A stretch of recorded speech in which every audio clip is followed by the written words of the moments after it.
après l'initialisation des dispositions immédiates avant la modification de la Constitution de 2011. Et je crois même quand il a parlé du parquet, c'est dans ce sens qu'il voulait arrêter ce problème. Donc c'était les là, de bon. Je me rappelle encore qu'au début de son mandat, le président de la République, n'était pas, nous partageons ensemble, de le finir encore deux tours à la présidentielle où garder un seul tour. Ça, c'est concernant l'élection ou le scrutin de l'élection présidentielle. Deuxième élément, c'est concernant les niveaux des conseils locaux.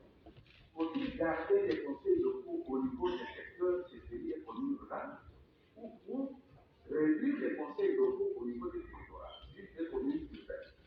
C'est un débat. Les élections des députés nationaux.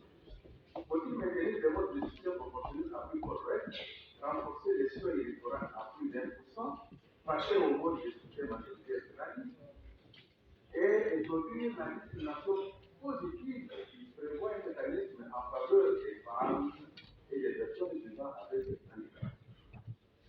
Faut-il consacrer le mécanisme de cooptation de certains députés nationaux pour répondre aux exigences de la participation de la femme et des jeunes? La Constitution doit tenir compte des aspirations du peuple. Et moi, je pense qu'il y a certainement des articles qui doivent être révisés ou bien organiser une bonne rélecture de ces articles, parmi lesquels nous devons revoir la question du mandat du chef de l'État comparativement au coût des élections. Ça, c'est une bonne chose à faire. Nous devons revoir les dispositions sur l'administration des provinces. C'est une chose. Nous devons revoir les dispositions sur le mandat des sénateurs, le mandat des députés nationaux et autres choses. Donc, il y a plein de choses à revoir, mais ça va dépendre en tout cas du débat qui doit être engagé pendant ce temps-là. Mais au préalable, il faut maintenir une culture démocratique et aussi le respect des textes et des institutions. Merci, professeur. Des avancements, nous sommes allés de l'avant, nous avons fait des progrès. Voyant le contexte dans lequel la Constitution a été rédigée, en 2005-2006, nous venions à peine de la formule 1+4, avec Joseph Kabila comme président et 4 vice-présidents. Cela nous montrait à combien le pays était déchiré et on n'avait presque pas de direction nationale.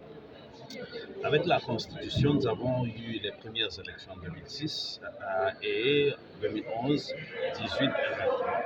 Alors, nous avons fait de progrès dans ce sens-là, parce que c'est sur base de cette Constitution qu'on a pu organiser les premières élections de l'ère démocratique en 2006. Et je pense que pour vraiment honorer les pères fondateurs ou bien les pères écrivains de la Constitution et ce que le législateur, le constitutionnaliste avait dans sa tête, je pense qu'il nous revient de tirer deux leçons majeures. La première, c'est de créer et de renforcer les capacités des institutions que nous avons au pays. La deuxième, c'est bien sûr de disséminer une culture démocratique, des valeurs démocratiques et le respect même des textes. Et je pense que quelqu'un comme Papa Etienne Tshisekedi a bien martelé sur ça, même avant sa mort. Certains constitutionnalistes pensent qu'il allant de la Constitution congolaise à la Constitution du Congo. Cela, en fait, fait référence au fait que nous avons un document légal qui est la Constitution. C'est un texte, un document père que nous avons et qui régit la vie sociale, politique, économique et culturelle de la RDC. Mais est-ce que ce document nous a vraiment aidé à former une nouvelle nation congolaise?